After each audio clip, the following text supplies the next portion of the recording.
بسم اللہ الرحمن الرحیم۔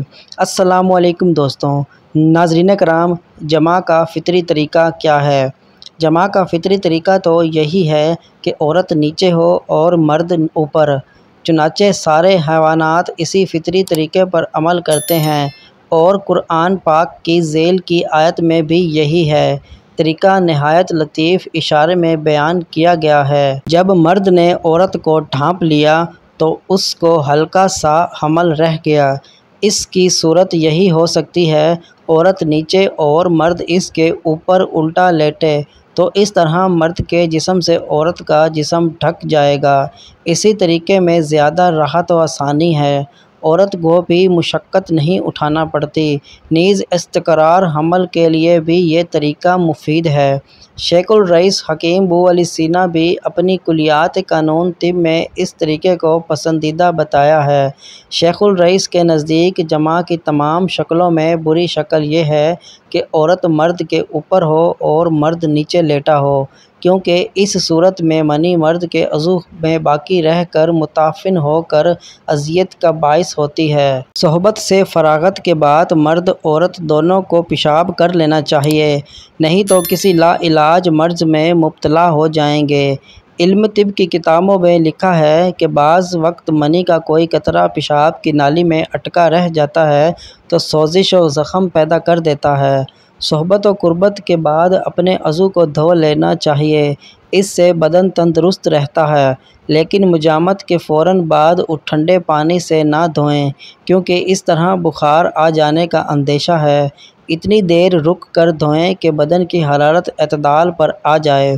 حضور صلی اللہ علیہ وآلہ وسلم نے میاں بیوی کی خلوت کی باتیں دوست احباب اور سہیلیوں سے بیان کرنے کو ناپسندیدہ قرار دیا ہے۔ ایسا کرنا بے شرمی کا جاہلانہ طریقہ ہے۔ اگر کسی شخص کو احتلام ہو تو وہ بغیر غسل کیے بیوی سے مجامت نہ کرے، نہیں تو اندیشہ ہے کہ لڑکا دیوانہ اور بخیل پیدا ہوگا۔ اسی طرح ایک بار صحبت کر چکنے کے بعد پھر دوبارہ اسی وقت صحبت کی خواہش ہو تو فریقین بعد غسل دوبارہ مصروف ہوں، ایسا کرنا افضل ہے۔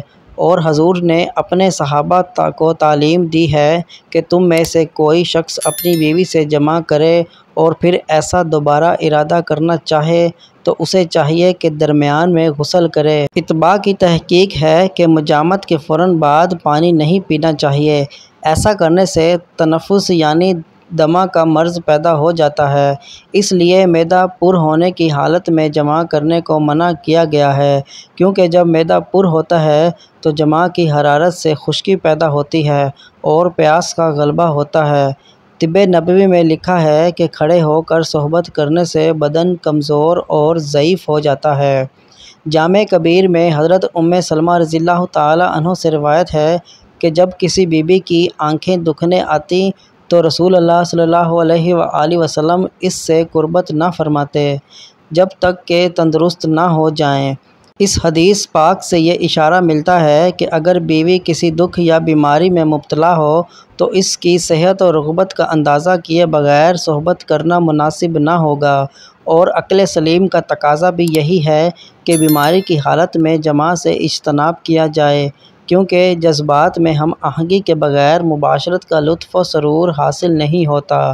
حضرت عائشہ رضی اللہ تعالی عنہ کے حوالے سے حضرت امام غزالی رحمۃ اللہ علیہ نے احیاء العلوم میں تحریر فرمائی ہے کہ آپ صلی اللہ علیہ وآلہ وسلم جب آخری شب میں وتر پڑھ چکے ہوتے تو اگر آپ کو حاجت اپنی زواج کی ہوتی تو ان سے قربت فرماتے، ورنہ جائے نماز پر لیٹ جاتے، یہاں تک کہ حضرت بلال آپ صلی اللہ علیہ وآلہ وسلم کو نماز کی اطلاع دیتے۔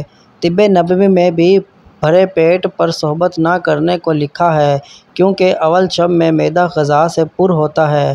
اگر کسی شخص پر شہوت اس درجہ غالب ہو کہ وہ آخری رات تک یا نصف شب تک انتظار نہ کر سکے تو اس کو چاہیے کہ قبل مغرب ہی تھوڑا کھانا کھائے، پیٹ بھر کر نہ کھائے، تاکہ بعد عشاء جب مصروف عمل ہو تو پورا معدہ غذا سے پر نہ ہو۔ یہ سب طبی مسائل ہیں، شرعی طور پر ہر وقت جماع کی اجازت ہے۔ نبی صلی اللہ علیہ وآلہ وسلم سے بھی اول شب اور دن کے مختلف اوقات میں صحبت کرنا ثابت ہے۔ صحبت کے وقت چند مختصر آداب۔ نمبر 1، عورت و مرد پاک باوضو ہوں۔ نمبر 2، مستحب ہے کہ بسم اللہ سے شروع کریں اور اگر اول میں بھول جائیں تو بعد میں انزال یاد آنے پر کہہ لیں۔ نمبر 3، مباشرت سے قبل خوشبو ملنا بھی حضور صلی اللہ علیہ وآلہ وسلم سے ثابت ہے۔ نمبر 4، ہر قسم کی بدبو چاہے میلے کچیلے ہونے کی وجہ سے ہو یا تمباکو سگریٹ نوشی کی وجہ سے ہو، شہوت کو مردہ اور رغبت کو نفرت سے بدل دیتی ہے۔ نمبر 5، صحبت کے وقت قبلہ رو نہ ہوں۔ نمبر 6، صحبت کے وقت بالکل برہنہ نہ ہوں۔ نمبر 7، مرد انزال کے بعد فوراً علیحدہ نہ ہوں بلکہ کچھ دیر ٹھہرا رہیں یہاں تک کہ عورت کو بھی انزال ہو جائے۔ نمبر 8، جب انزال ہونے لگے تو اس وقت کی دعا پڑھ لیں۔ اگر اس جماع سے فرزند پیدا ہو تو اس کو ہرگز شیطان ضرر نہ پہنچائے گا۔